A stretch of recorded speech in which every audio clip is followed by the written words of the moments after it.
Fil-ġimgħat li ġejjin se jkunu qed jiżdiedu l-multi u punti għal kontravenzjonijiet li jistgħu waslu għall inċidenti ta' traffiku fit-toroq tagħna. Ġie mħabbar waqt konferenza tal-aħbarijiet il-ġimgħa filgħodu fejn kien spjegat il minkejja li mill-2010 l hawn ir-rata perċentwali ta' inċidenti fatali fit-toroq Ewropej naqset f'Malta żdiedet tant illi matul l-2022 kellna rekord ta' fatalitajiet. Għal-qasant minħabba dawn iċ-ċifri allarmanti ġie deċiż li l-awtorità konċernata iżid il-multi għal dawk is-sewwieqa li jiksru l-liġi.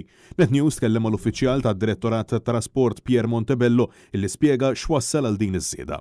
Minkejja l-iżviluppi li saru fit-teknoloġija tal-vetturi, minkejja l-investiment kbir li sar fl-infrastruttura u s-sigurtà fit-toroq, xorta għadna qegħdin naraw bisfortuna kbira numru ta' aċċidenti li jiżdiedu anke dawk li huma fatali. Għalhekk qegħdin naraw li d-deterrent għandu jiżdied tajjeb ta' min jgħid li ma żdiedet l-ebda punt jew penali fejn m'għandux x'jaqsam ma' saħħa u sigurtà fit-toroq tagħna. Qabel waqt li spjega li ma' kontravenzjonijiet raw żieda kemm fil-multa kif ukoll fis-sistema tal-punti u jekk f'perjodu ta' sena tilħaq 12 punt ikollok il-liċenzja tas-sewqan revokata għal xahrejn. Jekk hemm vettura mobbija b'mod ħażin jew mobbija b'mod fejn it-tagħbi qiegħda tisporġi l barra dak huwa ta' periklu għalhekk hemmhekk żdiedet iċ-ċitazzjoni fuqha.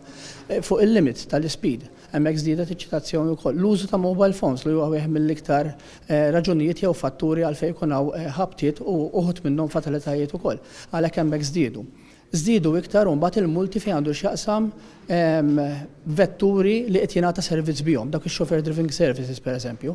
Aħna qegħdin naraw li dawk ovvjament hemm nies qegħdin joffru servizz allura l-ammont ta' periklu huwa akbar. Min jinqabad juża l-mobile waqt li jkun qed isuq il-multa żdiedet minn €100 għal €200 bil-punti jiżdiedu għal 9.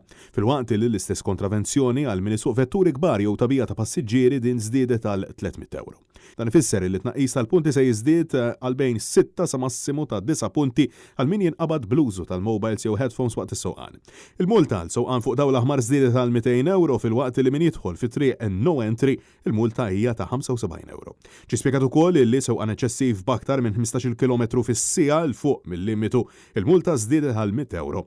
Min inqabad iġor tagħbija li ma tkunx imwaħla sew għandu multa ta' €200 filwaqt li tnixxija ta' likwidu mill-vettura jew sansitra tagħbija żejda tista' taffaċċja multa ta' bejn €250 u €500. Sa issa għadu mhux magħruf bi preċiż meta dawn il-multi se jkunu qed jitlu fis-seħħ u lanqas il-bidla fis-sistema ta' tnaqqis tal-punti għas-sewwieqa. Sistema tal-punti kienet daħlet fis-seħħ ftit ta' snin ilu dik jidher illi ftit li xejn ħallit effett għaliex l-inċidenti komplew jiżdiedu.